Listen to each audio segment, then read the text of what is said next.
जब अमेरिका जाएं तो वहां के रूल्स फॉलो करने पड़ेंगे, उसी तरह जब संसार में आए हो तो संसार के रूल्स फॉलो करने पड़ेंगे। और आप लोग आ गए संसार में, लेकिन आपको संसार के रूल ही नहीं पता कि संसार का रूल क्या है।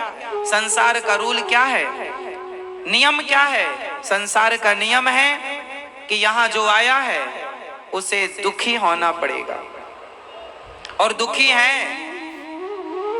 शर्त यह है कि आपको कोड़े भी पड़ेंगे और आपको रोना भी नहीं है। आपको दुख भी मिलेगा और आपको रोना भी नहीं है। भगवान कृष्ण मंदिर में खड़े हैं, बांसुरी बजा रहे हैं और स्माइल है होठों पर। भगवान की स्माइल ये कहती है कि आप संसार में आए हैं, संसार में दुख ही दुख है, इस दुख में संसार में रहना है, लेकिन मुस्कुराते हुए रहना है, खुश रहना है। क्या करेंगे? रोते हुए नहीं, मुस्कुरा। ये संसार दुख का सागर है, लेकिन मुस्कुराते हुए चलना है। आप लोग जो रोते रहते हैं ना, आपको रूल्स पता नहीं है कि संसार में रहने के तरीके क्या हैं। इसलिए भगवान बुद्ध जब आए तो ये ज्ञान हो गया उन्हें कि संसार दुखालय है। उनके सामने एक बूढ़ी अम्मा आई अपने मरे हुए बेटे को लेकर। गौतम बुद्ध भगवान बुद्ध के पास एक माँ आई, उनका बेटा मर गया, 5 साल का था। किसी ने बताया कि गौतम भगवान बुद्ध बड़े तपस्वी हैं और वो यदि कृपा कर दें तो तेरा मरा बेटा जिंदा हो सकता है, क्योंकि वो बड़े संत हैं और शक्तियां हैं उनके पास। जा मरा हुआ बेटा लेकर के आई, चरणों में लेटा दिया। महाराज मेरा बेटा चला गया, मेरे बेटे को आप अपनी शक्तियों से जीवित कर दो। मेरा इस बेटे के सिवा कोई नहीं है, मैं बड़ी दुखी हूं, मैं बड़ी परेशान हूं। भगवान बुद्ध भगवान ने कहा ठीक है, मैं तेरे बेटे को जिंदा करूंगा, लेकिन तुझे एक काम करना पड़ेगा। तू जा गांव में और 1 मुट्ठी सरसों लेकर आ, लेकिन सरसों के दाने उस घर से लाना, या चावल लेकर आ मुट्ठी भर तू चावल लेकर आना, पर उस घर से चावल लाना जिस घर में आज तक कोई मरा ना हो। मुट्ठी भर सरसों चावल जो मिल जाए ले आना, पर उस घर से लाना जिस घर में आज तक कोई मरा ना हो। बूढ़ी अम्मा गई, ठीक है अभी लाती हूँ। भैया जरा मुट्ठी भर सरसों दे दो, हमारा बेटा चला गया है, उसे जीवित करना है, पर एक शर्त है। उसने चावल घर की जो थी वो चावल ले आई या सरसों। बोले कि तुम्हारे घर में आज तक कोई मरा है? बोले हाँ, कुछ दिन पहले हमारे ससुर चले गए। दूसरे घर गई, बोले तुम्हारे घर आज तक कोई मरा? बोले हाँ, कुछ दिन पहले हमारी सास चली गई।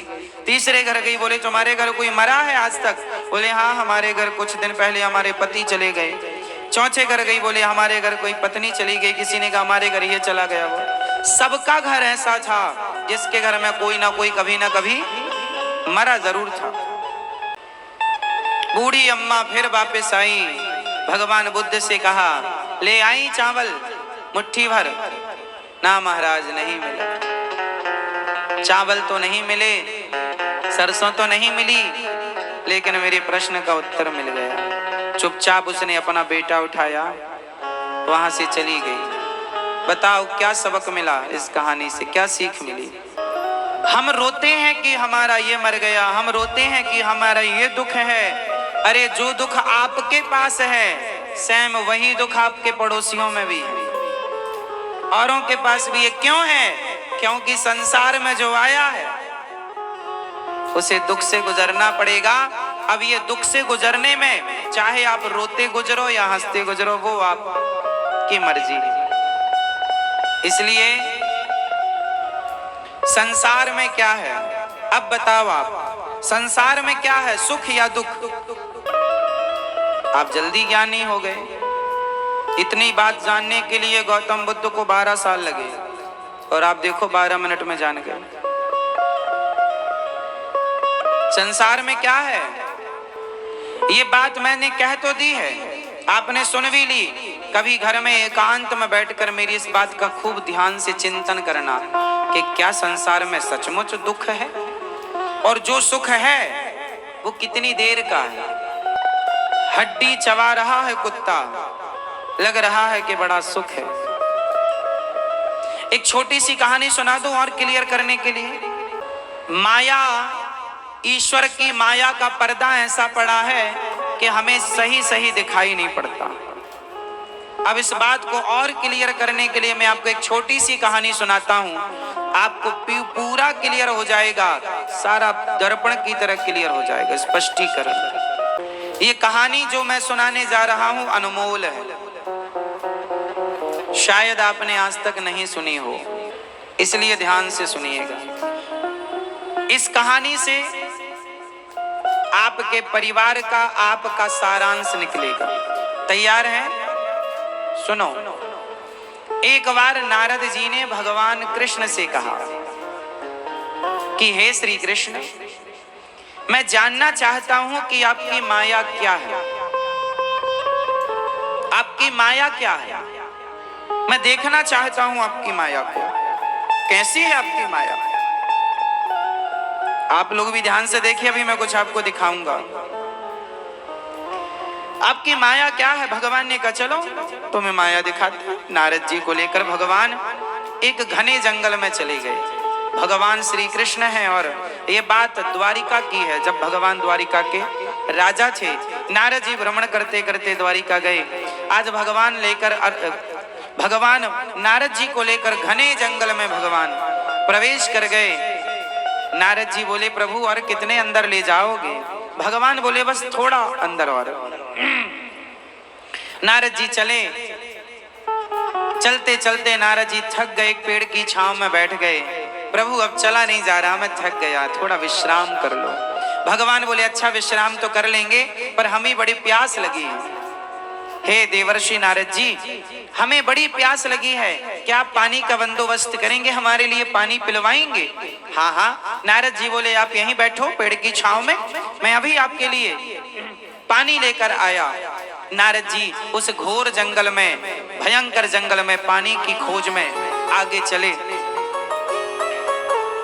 नारद जी थोड़ा ही 400 कदम आगे बढ़े कि उन्होंने देखा कि एक सुंदर सा नगर था। उस नगर में एक सुंदर सी स्त्री एक कुएं में पानी भर रही थी। नारद जी ने कहा देवी बड़ी प्यास लगी है, क्या हमें पानी मिलेगा? उस देवी ने मुस्कुराते हुए नारद जी की तरफ देखा और कहा जरूर। नारद जी ने ऐसे किया, अपने दोनों हाथों को आगे बढ़ाया, उसने घड़े से पानी नारद जी की अंजलि में डाली और नारद जी पानी पीते हुए अपने नेत्रों को उठा करके, ऊंचा करके और उसकी सुंदरता को, स्त्री की सुंदरता को देखने में इतने मस्त हो गए कि भूल गए कि मैं कोई काम करने आया था। उस स्त्री से कहा देवी इस नगर का नाम क्या है? बोले इसका नाम है उत्तमपुर। अच्छा, इस नगर के राजा कौन है? मेरे पिता इस नगर के राजा हैं। अच्छा, तो आप राजकन्या हैं? हाँ। देवी आप बहुत सुंदर हैं, क्या आप हमसे विवाह करेंगी?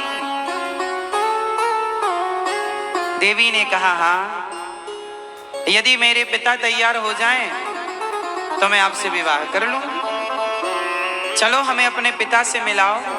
अब नारद जी उस लड़की के पिता से मिलने गए और भगवान भेजे थे कि जाओ हमारे लिए पानी लेकर आओ। और नारद जी अपनी शादी की चर्चा करने गए। लड़की के पिता से बोले आपकी कन्या बड़ी सुंदर है, हमें पसंद है। राजा ने कहा महाराज आप तो देवर्षि नारद जी हैं। हाँ हाँ ठीक पहचाना, हम देवर्षि नारद। अरे महाराज आप जैसे महात्माओं के पास हमारी कन्या रहेगी तो ये तो हमारा सौभाग्य है कि आप जैसी तपस्वी हमारी कन्या को वरण करेंगे। लो भैया, सुंदर सा समय निकाला गया, तारीख तय की गई और नारद जी का उस लड़की से विवाह संपन्न हुआ। अब नारद जी हो गए गृहस्थी। ध्यान से सुनना, नारद जी हो गए गृहस्थी और नारद जी ने गृहस्थी में रह करके बड़े प्रेम से उस नारी के संग रहकर आनंद लिया। एक दिन उनके ससुर की मृत्यु हो गई। ससुर की मृत्यु हो गई तो इनके साले थे नहीं। अब नारद जी, एक बेटी थी उनके राजा की, तो नारद जी ही राजा बने। अब नारद जी राजा बन गए, उनकी पत्नी बगल में बैठी रानी बनी। कुछ दिन बाद नारद जी के एक बेटा हुआ। कुछ वर्ष बाद नारद जी की एक बेटी हुई। एक बेटा एक बेटी। नारद जी के बड़े मंत्री, बड़ी सेना। एक दिन नारद जी ने सोचा कि चलो जरा देखो कि हमारे राज्य के आसपास किन राजाओं का कब्जा है। तो मंत्रियों ने बताया, महाराज फलानी दिशा में फलाने राजा का कब्जा है, हमारे राज्य के कुछ जमीन पर कब्जा किया है। नारद जी ने कहा, सेना तैयार करो और उस राज्य पर आक्रमण करो। अब हम अपने राज्य का विस्तार चाहते हैं। नारद जी क्या लेने गए थे? पानी, और राज्य का विस्तार करने में लग गए। हम अपने राज्य का विस्तार चाहते हैं, सेना तैयार करो। लो भैया, नारद जी की उपस्थिति में सेना तैयार हुई और सेना आक्रमण करने के लिए चली। पर नारद जी आक्रमण करें उसके पहले सामने वाले राजा ने आक्रमण कर दिया और नारद जी की सेना मारी गई। नारद जी का पहला युद्ध था, कभी लड़े नहीं तो माला जपते रहे सारी जिंदगी, नारायण नारायण नारायण। और आज बाबा जी युद्ध करने चले हैं, और जब युद्ध करने गए तो ये हार गए। सामने वाले राजा ने नारद जी को हराया और इनके राज्य पर कब्जा कर लिया। अब नारद जी भागे, अपनी पत्नी और बच्चों को लेके भागे नारद जी। अब भागते भागते भागते भागते एक जंगल में पहुंच गए। एक बेटी थी छोटी सी इनकी और एक बेटा था। बेटा थोड़ा बड़ा था, 5 साल 6 साल का बेटा रहा होगा, 3 साढ़े 3 साल की बेटी रही होगी। अब लो भैया, नारद जी पत्नी को लेके भाग रहे हैं, ना खाया ना पिया, बस भागा भागा भागा। सेना पीछे लगी है बंदी बनाने के लिए। अब नारद जी भाग भाग के चले, खाना पीना कुछ नहीं। पत्नी बोली भूख लगी है, बच्चे चिल्लाने लगे, रोने लगे। उस छोटी सी बच्ची को ना पानी मिल पाया, ना भोजन मिल पाया, बच्चे रो रहे हैं। अब नारद जी अपने बच्चों को जब रोता हुआ देखे ना तो वो भी रोने लग जाएं, लेकिन क्या करें। तभी उन्हें एक नदी दिखाई पड़ी। उस नदी के उस तरफ कोई गांव नजर आया। नारद जी बोले, यदि नदी के उस पार चले गए तो इस गांव में जरूर रोटी मिल जाएगी, हमारे बच्चों का पेट भर जाएगा। अब नारद जी उस नदी के पार जाने के लिए बंदोबस्त करने लगे। तभी उन्हें नदी के किनारे एक नाव नजर आई। कहीं बहकर पुरानी सी नाव आ गई। बहुत अच्छी हालत तो नहीं थी, पर नारद जी के बच्चे भूखे थे। अब नदी को पार करने के सिवा उनके पास कोई चारा ऑप्शन नहीं था। अब जैसे तैसे उसमें और लकड़ी लगा करके उसमें उसकी मलहम पट्टी करके नाव की, और नारद जी उस नाव में बैठे।